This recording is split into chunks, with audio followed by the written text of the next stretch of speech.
So ito naman po yung quick guide natin para naman po sa F20 Smart Lock installation. So para naman po dito sa unit na to, para lang din po siyang traditional na F-series natin, unlike po dun sa mga basic, gumagamit po tayo ng metal plate sa installation. Yan. So iba po kasi nating unit, kasama na po yung metal plate niya, pero this time, meron na po ulit siyang included para sa kapitan ng ating tornilyo. So same thing po, same process tulad ng ginagawa natin kapag nakapagbutas na ng pinto at may holes na rin yung pinaka smart lock natin. So dito na natin ilalagay yung ating pong mortise. Ayan, lulubog lang po natin siya, screw natin yung apat dito, then good to go na po siya lagyan ng mga necessary na accessories sa kanya. So isa po dun is yung cylinder key. So ito po yan. Again, bago po natin yan i-screw, dito make sure na bawas na siya or naputulan natin. Depende sa kapal ng pinto. So sa akin, naputulan ko na po siya. Standard para sa akin pong show rack. Okay. So after nun, screw nyo na po siya dito. Then proceed po tayo sa next. So makikita nyo po yung square bar ko dito. Standard po yung size nyan. Depende na lang din po again sa kapal ng pinto. Kung either gagamit tayo ng mahaba or puputol po tayo mula dun sa kasama sa package. Pero sa akin, hindi na po ako puputol. Ilalagay ko na lang po siya dito. And again, since F-series po siya, dapat yung mas maikse is yung nasa harap ng pinto or yung nasa outside part. Then yung nasa likod, yung mas mahaba, since siya po yung sasalo ng motor natin sa smart lock. Ayan. So kapag okay na po, pwede na po natin kunin yung front panel. So ito yung front panel ng F20. Then may makita po kayo sa toolset niya na bronze tube which is nilalagay sa likod ng ating front panel. So ito po siya, no? Depende na lang again kung yung mas malaki, dito po yung nilalagay para kumapit siya. Make sure na sobrang higpit para kapag nag-unscrew po tayo or any adjustments na kailangan, hindi po siya basta-basta malalaglag. Ayan. So kapag okay na, kunin natin yung wires, ilusot po natin doon sa butas. Make sure meron pong enough room para hindi siya maipit. Then isakto po natin yung kanyang key.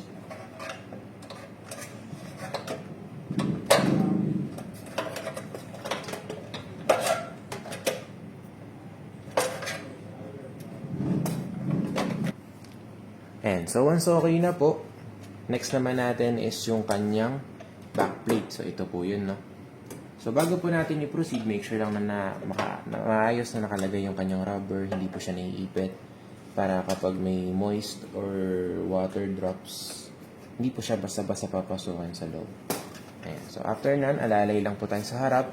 Then make sure na pantay yung pagkakalagay natin para pag i-screw na natin yung backplate is wala tayong magiging problem. Ayan.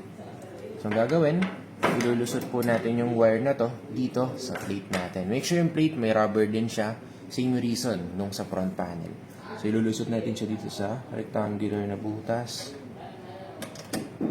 Then, ganito dapat yung pagkakalagay. Again, ipapantay natin yung bronze tube dito sa dalawang holes na ito.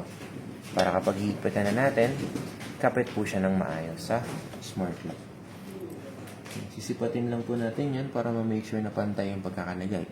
Then, right after po nun, kunin na natin yung screws. So, ito po siya, no? So again, same po sa mga F-series natin, extended screws ito. Depende yung putol natin sa kapal ng pinto. Kapag standard na 4cm to 4.5, dulo po yung puputulin natin. Kapag naman po mas makapal doon, may kita naman po natin yung guide niyan. Kapag hindi pa natin napuputulan yung screws natin. Ayan. So lagyan natin yung screw kung saan po nakatutok yung ating bronze tube.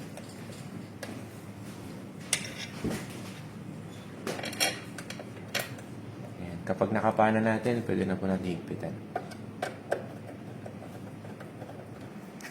Ayan. So, nalagay ko na yung backplate ko. Kompleto na yung rubber, yung dalawang screws, okay na. So, hindi pa siya fully tightened, no? Para if ever magkaroon man ng adjustments sa harap, papantayin lang natin siya ng bahagya. Ayan. Tsaka po natin siya higpitan. Same thing sa back panel kasi dapat pantay rin yung pagkakalagay natin dyan. Kasi dyan po depende yung alignment nung back panel naman natin. Ayan. So, higpitan lang natin. Then, kapag okay na, pwede na natin ilagay si backplate or si back panel natin. So, again, bago natin i-attach dito sa likod, kailangan nakalagay na rin yung ating deadbolt na metal. So, kasama rin po yun doon sa toolset natin. Bawasan lang natin depende sa kapal ng pinto. So, sa akin, putol na po yan. Nag-grind ko na siya. Then, nalock ko na rin gamit yung alambre na included. Then, pwede na natin siyang ilusot dito. So, again, 3 yung ilulusot natin dyan. Yung cylinder key na bar, yung square bar natin, and also yung deadbolt dito sa part na to. So, lagyan na natin yung wires niya. Ayan. Same thing, dapat may enough room para pag pinasok natin yung wires, hindi po siya sobrang ipit. And, dito na po natin itatansya yung paglalagay ng ating mga bars. Ayan. So, malalaman natin na tama yung pagkakaputol natin sa square bar, sa deadbolt, and also sa cylinder bar kapag lapat na lapat po yung pagkakalagay ng ating back panel. Ayan, makikita naman po natin sa rubber, maayos yung pagkakalagay niya. So, kapag okay na, pantay na rin sa mata natin and also sa measurement ng harap, pwede na po natin i-screw yung 3 dito. So, itong screw na to, standard siya, no? Hindi siya extended. Then, if ever man po na kailangan nating putulan, pwede naman din po. Pero hindi siya advisable since sukat naman na siya. So, again, lagay lang natin yung 3. Then, secure natin sa magitan ng paghigpit. Ayan. So, doon na po tayo sa installation ng ating F20. So, tetest lang po natin ang saglit gamit yung manual operations niya. Una, yung deadbolt. Ayan, smooth naman siya. And also, yung atin pong 4 latches and 1 deadbolt. So, automatic po yan. Nakabukas lagi. Yung 3 na lang. Ayan. So, kung nararamdaman natin medyo mahigpit or medyo matigas yung pinaka-handle natin, i-adjust lang po natin yung square bar. Possible, maliit yung butas ng pagkaka-grind natin or pagkaka-drill. So, maglalagay lang tayo ng konting adjustment. Lalakihan lang natin yung butas para hindi ipit yung mga bars na tinukoy ko kanina. Ayan. So, yun lang po for F20 installation.